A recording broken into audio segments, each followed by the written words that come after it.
this Friday we're doing kind of a team building, community building, fun pub crawl with challenges, things that you would do in university or when you're on vacation somewhere. But it's, we've got four pubs, and it ends with like an after party at the Bullingdon. It's going to be really fun along Collie Road. Get Radio Breakfast with Rich Smith. Really looking forward to finding out much more about in real life Oxford. I'm really pleased that we've got Mitch Mallary on the line. Morning, Mitch. Thank you for having me, Rich. Absolute pleasure. Mitch and a Rich. It hasn't gone unnoticed, don't worry. But tell us all about in real life Oxford, because this is an amazing and awesome thing that's only kind of come to light in the last few months or so. Yeah. Roughly June 14th is when we launched. But basically, I, as an adult, really struggled when I transitioned from my PhD to a 9-to-5 job to figure out how to make friends, how to have a social life. It was really difficult. No one prepares you for that transition.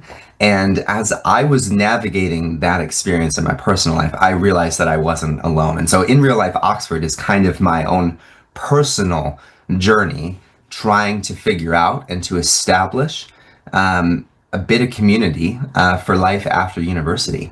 And so basically what we are is a friendship and community building movement that's designed to help people, especially in postgraduate mid-sized cities, to find their people and rediscover the joy of in real life connection. And so it's a lot of bits and bobs like barbecues, bonfires, karaoke nights, pub quizzes, all sorts of like unique activities that are designed to help people meet new people, whether you're a longtime local and you feel a little bit disengaged like I was, or you're somebody who's new in town because it's a 1 or 2 year, a research postdoc that you have. Right. What a fascinating and brilliant thing. I mean, kind of going from your sort of personal point of view and aspect of this, what was it? I know you sort of mentioned that it was born out of kind of how you were feeling. Did you think that other people would be like this? What was going through the kind of the motives about setting this up and kind of going, actually there is a thing here. I'm not alone. I'm not the only person that's sort of feeling this. I feel disconnected. I feel like there's not stuff for me to do, because when you're in that kind of bubble of university, it is a bubble. You're seeing the same people. You're going out. You've got your kind of routines. You're all into that same bit. You're in those dorms and potentially sort of staying next to friends and what have you. You're surrounded by all those people, and then it's suddenly like, poof, there you go. Enjoy the outside world. See you later. And that must be how you kind of felt. Yeah. I was a very social person in uni. I did sports. I even ran events, ironically, as one of my part-time jobs. And then I don't know what it was. It's the life of an academic hermit as a PhD student, and then COVID hits. The new normal that we all kind of adapted to wasn't the normal that we had previously been accustomed to prior to the pandemic. And one thing. It was this past winter. I think it was one of the lower points of my like mental and emotional health. I realized that I was genuinely really lonely, and I had to take a pretty big step of signing up for just a local singles mixer just to try to break out of this spell. I'm like, there's something deeply missing. I don't have, outside of like my house and my work, I don't have any people in Oxford that I feel like are my people. Now I didn't like fall in love at the singles mixer, but I did meet people who are my closest friends to this day. And I see them on a regular weekly basis. We have a small core group now that's expanded. And it just from that one act of courage, it wasn't confidence, like a small act of I have to overcome this fear and break out of this spell. I was like, gosh, this is what I've been missing and craving. And so I hosted in my backyard. I'd just like have little bonfires, and it just slowly kept growing. People would invite their friends, and most of them were like, why is it so hard to have this as an adult? And I always joked for like the first 2 months that there was an idea here. I love hosting events. I just wish I could, turn it into something bigger. And then eventually I saw on the BBC an article that was like, Dating apps are losing users for the first time in history, largely as a result of AI taking over, helping people send messages to be funny and flirty on the one hand, and then the UK has a minister for loneliness on the other. It's the second loneliest country on earth. And so the next day, on May 20th, I incorporated the company to help people find their people and maybe their person. And that's amazing. And what is so surprising, and you just alluded to it and painted the picture for everyone this morning, is that if you are having those feelings of loneliness and isolation, the automatic thing is to go, oh, dating. But it's not necessarily what everyone kind of wants. It's not necessarily that thing. You go, well, okay, it'd be nice to have a date, of course. Yes, lovely. But also, we can just take the date aspect out of it, and we can have that friendship, and we can have that camaraderie. But the go-to is, if you're single, not with someone, then the way to meet someone is to be paired and go on a date with them. And I guess that this is taking that model and kind of going, okay, well, we don't need to do that. We can actually just meet with like-minded people and do fantastic events and bits and bobs that you've got coming up, for example.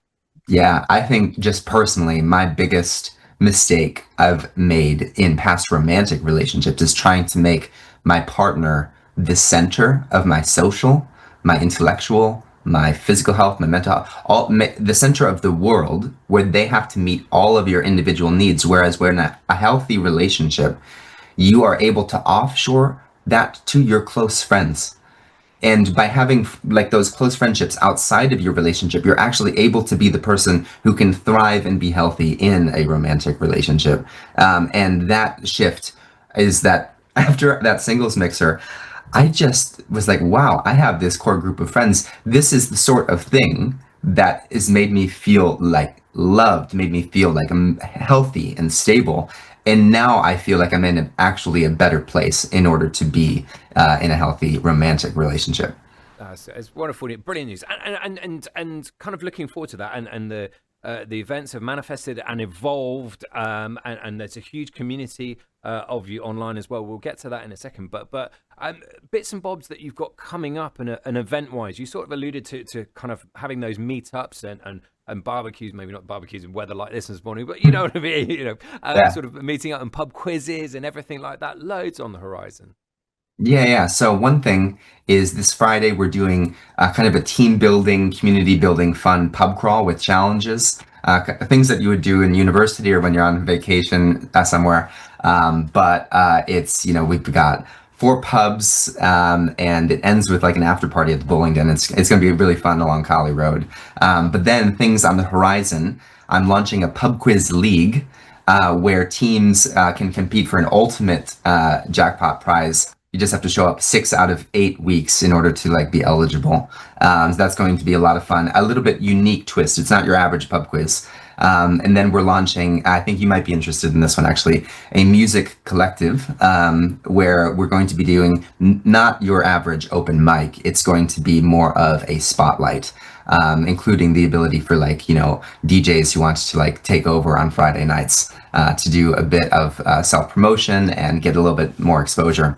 So those are two things. Then on larger scale events, rather than midweek, we are doing monthly dance nights for women only. We're doing themed dance nights as another recurring event. Community Kayleys, that's been a really exciting and fun activity. And then as we are able to plan a little bit more into the future, we're looking at ideas, not necessarily for this year, but like Oktoberfest events, Christmas markets in Cowley, and a slightly larger scale shift towards street festivals and larger community building things. Brilliant stuff. Well, it sounds very exciting for in real life Oxford. It really, really does. And an amazing thing born out of something you've experienced and now spreading and sharing the love and friendships around everywhere, which is absolutely fantastic. More power to you. Mitch, where can people find out a little bit more information about what you do? Yeah, right now the main hub is at IRL Oxford on Instagram.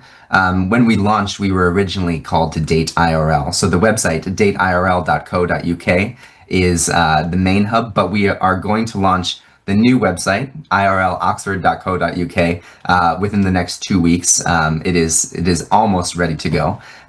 But our main hub, where there's 1,650 members in the last 2.5 months, is on Meetup. So that's where all of the events are currently posted. I know not a lot of people in Oxford use Meetup, but it's been lovely to see such engagement and enthusiasm in the short period of time. So Meetup and Instagram is currently the main hub, and we'll be doing a website launch soon. Brilliant stuff, Mitch. I wish you all the best luck with this, because it's a fantastic thing, and I'm literally just on that meetup page right now, and with all the members that are there, kind of interacting and kind of sharing their interest with all the brilliant events that are coming up and what have you. So best of luck with it all, and do keep in touch. Absolutely. Thank you so much for having me. Absolute pleasure. It's Mitch Mallary there. In real life Oxford, a grassroots movement to help people connect and build friendships. A great initiative. We love hearing about that here at Get Radio. Top stuff.